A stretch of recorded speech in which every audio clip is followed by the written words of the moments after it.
The title of my speech is A Glance at Nursing and Its History.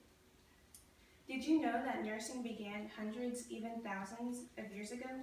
So obviously, this means that it began even before Florence Nightingale. The dawn of the practice of nursing started as early as 2600 BC. Helen of Troy was known for her healing abilities in 2000 BC.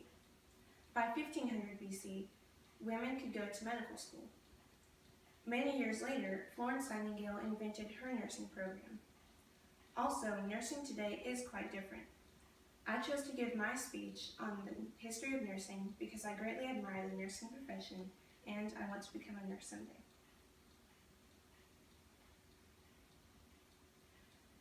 It's important to know the history of nursing, including when it first started and who started it, so that you can fully appreciate nurses today and understand how nursing changed. In spite of its early beginning, nursing has stood the test of time. I will discuss the history of nursing, including what it is, its early forms, and how its early forms differ from nursing today. Now, what is nursing defined as? Nursing has a straightforward definition in a dictionary, but many tend to stereotype what a nurse looks like and what they do. For example, we may view a nurse as the lady who takes our temperature, checks our blood pressure, looks in our eardrums and mouth at the doctor's office.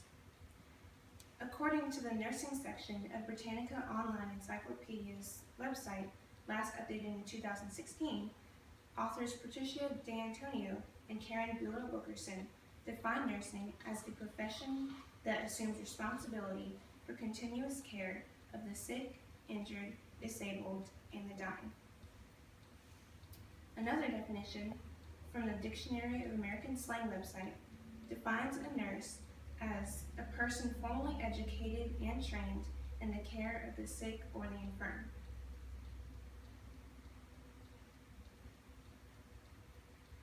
Now that I have defined what nursing is, I can tell you of its history. Women began going into the medical fields thousands of years before Nightingale. A precursor to what we call nursing today began as early as 2600 BC. The following information, up until the information about American nursing, comes from Hedda Garza, the author of the book Women in Medicine, published in 1994. In 2600 BC, Sumerian women would reduce pain, heal, and disinfect with plant extracts. In about 2000 BC, Helen of Troy was widely known for her healing abilities.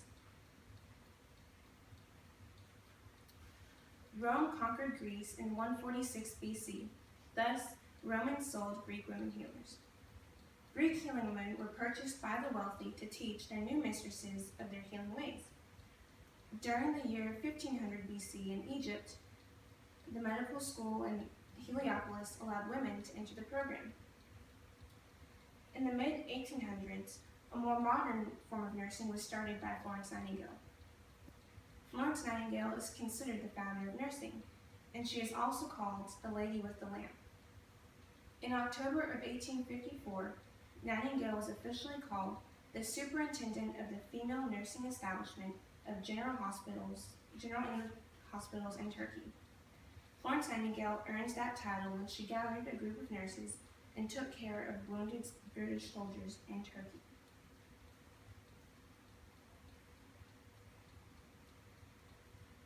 In 1869, a group of about 15 nursing students became a part of the nurses training program at the Nightingale School of Nurse Training.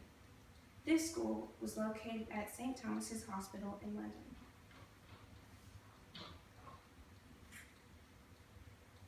According to the nursing section of the University of Pennsylvania's website, last updated in 2016, American nursing took flight in 1873.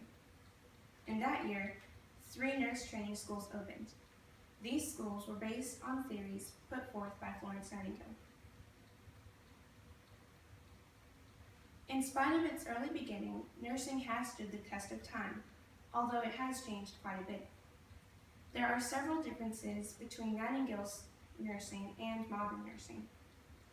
Back then, there were schools specifically for nurse training, and each school either partnered with or was owned by a hospital, as stated in the nursing section of the University of Pennsylvania's website. While there are still nursing schools, they're usually branches of a specific college or university.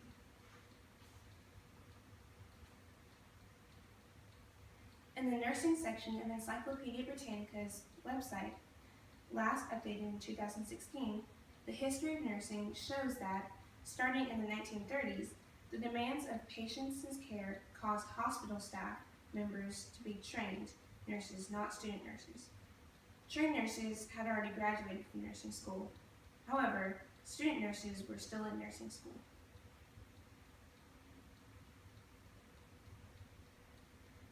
Since you now know a brief history of the nursing profession, I hope you understand nursing originated centuries before Florence Nightingale and has evolved and changed since then. We have gone over number 1, the definition of nursing, number 2, what nursing looked like thousands of years ago, and number 3, how nursing has changed over the years. While Florence Nightingale is often credited as being the founder of nursing, the practice of women being in medicine began thousands of years before Nightingale was born. Thank you.